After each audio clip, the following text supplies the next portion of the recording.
Welcome to Daily Dose Radio, a 5-minute devotional podcast studying the Psalms verse by verse. Broadcast from the ever-beautiful Sharonville, Ohio, on the sunny side of Cincinnati.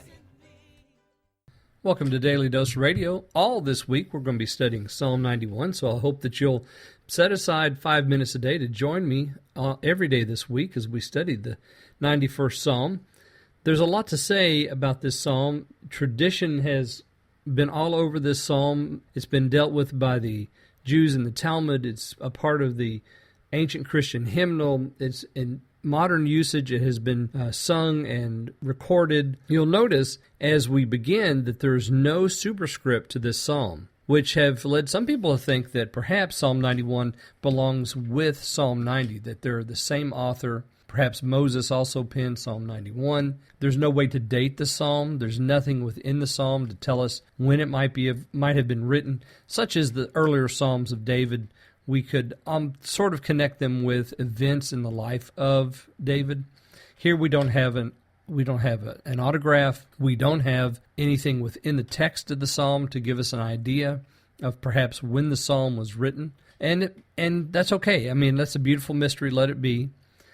This psalm is worth reading. It's worth studying. It's worth memorizing. It's been a part of our faith journey. It's just a beautiful source of hope. Let me read to you from Weiser's commentary about the psalm. It's been included in the treasury of the Christian hymns in the form of two paraphrases, one by Paul Gerhardt and the other by Haydn.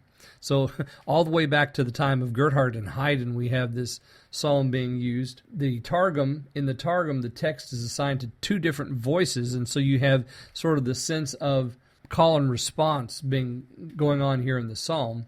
Perhaps it's being read, but then we have, of course, at the end, the third voice, which is the Lord's voice in 14 through 16. So it's a really amazing hymn. I want to read to you also what Clark says about this particular hymn. He quotes Simon de Muis, who said, "It is one of the most excellent works of this kind which has ever appeared. It is impossible to imagine anything more solid, more beautiful, more profound, or more ornamented. Could the Latin or any modern language express thoroughly all the beauties and elegancies as well as the words and the sentences of this particular psalm? It would not be difficult to persuade the reader that we have no poem either in Greek or Latin comparable to this Hebrew ode." And that's so true. Let me read to you now verses 1 through 4.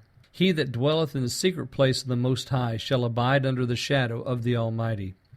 I will say of the Lord, He is my refuge and my fortress, my God. In Him will I trust. Surely He shall deliver thee from the snare of the fowler, and from the noisome pestilence. He shall cover thee with His feathers, and under His wings shalt thou trust. His truth shall be thy shield and buckler." Now you'll notice some very interesting elements here. First of all, 1 and 2 must be taken together. 1 and 2 make up the keynote of the entire psalm. This is what the psalm's about: God's protection of His people and the confession of the believer. Verse 1, "He that dwells in the secret place of the Most High shall abide under the shadow of the Almighty." That is the place of blessing. It's a place of protection. And then the confession, "I will say of the Lord." And notice, you'll hear the shadow of Psalm 18 here again. "My refuge, my fortress, my God, in Him I will trust." Then down in verse 4, "My shield," or "thy shield and buckler." So David's great confession of faith in Psalm 18 comes over to us here in Psalm 91. And now it's no longer David's great confession of faith, but this is the community's great confession of faith. This is the faith community's declaration of trust in their God. So Psalm 18 pops up here because now it's not just David's confession, it's the community's confession. This is who this God is. He is the one who will, as verse 3 says, deliver thee from the snare of the fowler. Those traps that are set, they won't succeed because God is there and you're dwelling in the shadow of the Almighty. I hope you'll join me again tomorrow on Daily Dose Radio.